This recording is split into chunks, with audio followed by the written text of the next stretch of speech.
بسم اللہ الرحمن الرحیم۔ السلام علیکم۔ روزانہ واقعات سننے کے لیے اس چینل کو سبسکرائب کریں۔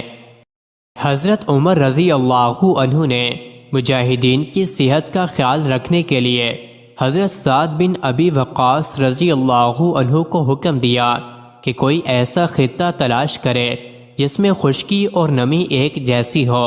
حضرت سعد بن ابی وقاص رضی اللہ عنہ نے اپنے دوسرے سالاروں سے مشورہ کرنے کے بعد کوفہ کو منتخب کر لیا اور اسی وقت کوفہ کو روانہ ہو گئے۔ وہاں انہوں نے ایک بلند جگہ منتخب کی اور حکم دیا کہ یہاں مسجد کی تعمیر شروع کی جائے۔ ایک تیر انداز کو مسجد کی جگہ کھڑا کر کے کہا گیا کہ وہ چاروں طرف ایک ایک تیر پھینکے۔ جب تیر پھینکے گئے تو آپ نے حکم دیا جہاں جہاں تک تیر پہنچے ہیں اس تمام جگہ کا بازار اور آبادی بنا دی جائے۔ مسجد کے قریب ہی ایک بہت خوبصورت مکان تعمیر کیا گیا جس میں بیت المال کی تعمیر بھی شامل تھی۔ اس عمارت کا نام قصر سعد رکھا گیا۔ چند ہی برسوں میں یہ بستی بہت ہی خوبصورت اور شان والی ہو گئی، یہاں تک کہ کوفہ کو ہی اسلامی سلطنت کا دارالخلافہ بنا دیا گیا۔ حضرت سعد بن ابی وقاص رضی اللہ عنہ مدائن سے کوفہ منتقل ہو گئے اور نئے مکان میں رہنے لگے، لیکن یہاں شور و غل اتنا ہوتا تھا کہ حضرت سعد بن ابی وقاص رضی اللہ عنہ پریشان ہو گئے۔ انہوں نے معمار کو بلا کر کہا کہ مجھے اس شور و غل اور ہنگامے سے نجات دلاؤ، اس شور و غل کے لیے میرے گھر کے دروازے بند کر دو۔ معمار نے اس مکان میں کچھ ایسے اضافے کیے کہ یہ چھوٹا سا ایک محل بن گیا۔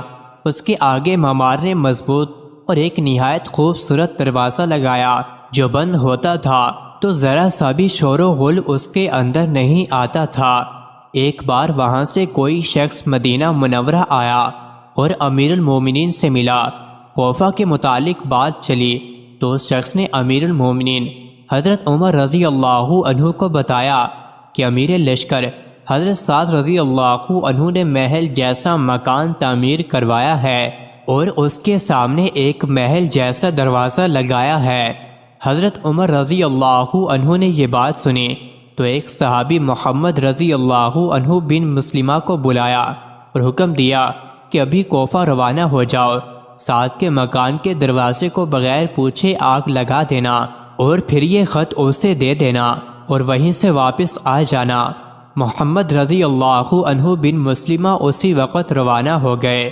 لمبی مسافت کے بعد کوفہ پہنچے۔ حضرت سعد بن ابی وقاص رضی اللہ عنہ کو اطلاع ملی تو انہوں نے انہیں بلایا۔ وہ حضرت سعد رضی اللہ عنہ کے گھر گئے لیکن اس کے اندر جانے سے انکار کر دیا۔ حضرت سعد رضی اللہ عنہ باہر آئے، انہوں نے کہا کہ وہ پہلے اندر چل کر کھانا کھائیں۔ حضرت محمد بن مسلمہ نے انکار کر دیا اور دروازے پر تیل پھینک کر آگ لگا دی۔ حضرت سعد بن ابی وقاص رضی اللہ عنہ اس خیال سے چپ رہے کہ یہ کوئی حکم ہے جس کی تعمیل ہو رہی ہے۔ حضرت محمد رضی اللہ عنہ بن مسلمہ نے حضرت عمر رضی اللہ عنہ کا خط حضرت سعد رضی اللہ عنہ کو دیا۔ انہوں نے خط پڑھا۔ حضرت عمر رضی اللہ عنہ نے لکھا تھا، مجھے اطلاع ملی ہے کہ تم نے اپنے لیے محل تعمیر کروایا ہے اور اسے ایک خوبصورت قلعے کی شکل دے دی ہے اور تم نے اس کا نام قصر سعد رکھا ہے۔ میں سمجھ سکتا ہوں کہ تمہارے دروازے پر ان لوگوں کے لیے رکاوٹ پیدا ہوگی جو تم تک پہنچنا چاہتے ہیں۔ یہ تمہارا محل نہیں، یہ تمہارا اور امت کی ہلاکت کا محل ہے۔ اس میں تم نے بیت المال تعمیر کروا کر اسے اپنے محل کا ایک حصہ بنا ڈالا ہے۔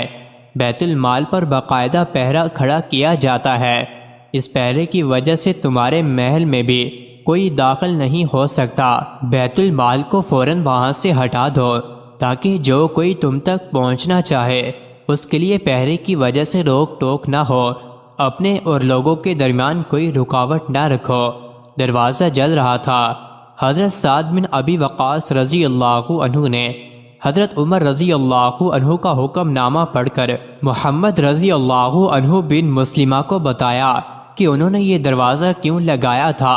انہوں نے کہا کہ میں اس ملک کا امیر ہوں اور امیر لشکر بھی ہوں مجھے اطمینان اور سکون چاہیے تاکہ میں صحیح فیصلے کر سکوں اور لوگوں کی بھلائی کے لیے سوچ سکوں۔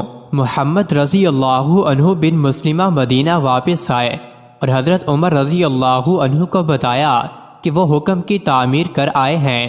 اس کے ساتھ ہی انہوں نے حضرت عمر رضی اللہ عنہ کو بتایا کہ حضرت سعد بن ابی وقاص رضی اللہ عنہ نے کیا عذر پیش کیا ہے اور اس قسم کا دروازہ لگانے کی وجہ کیا تھی۔ حضرت عمر رضی اللہ عنہ کی عظمت ملاحظہ ہو، انہوں نے یہ نہیں کہا کہ انہوں نے جو حکم دیا تھا وہ بالکل صحیح تھا۔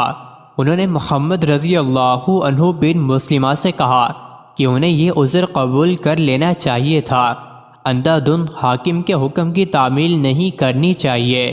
حضرت عمر رضی اللہ عنہ نے کہا اگر تم نے اپنی آنکھوں سے کوئی اور صورتحال دیکھی تھی اور اس کی صحیح وجہ تمہیں معلوم ہو گئی تھی تو تم میں اتنی سوچ اور اتنی جرت ہونی چاہیے تھی کہ میرے حکم کی تعمیل نہ کرتے۔ حضرت عمر رضی اللہ عنہ نے اسی وقت حضرت سعد بن ابی وقاص رضی اللہ عنہ کو پیغام بھیجا کہ انہوں نے جو عذر اور جو وجہ بتائی ہے وہ قبول کی جاتی ہے اور وہ اپنا مکان پہلے کی طرح رہنے دیں۔ یہ تھا مسلمانوں کا کردار جس نے انہیں عراق اور شام سے رومیوں اور فارسیوں کا صفایا کرنے کی طاقت دی، اور انہوں نے وہاں ایسی حکومت قائم کی کہ وہاں کے لوگ جوک در جوک اسلام قبول کرتے چلے گئے۔ مزید ایسے ہی ویڈیوز کے لیے چینل کو ضرور سبسکرائب کریں۔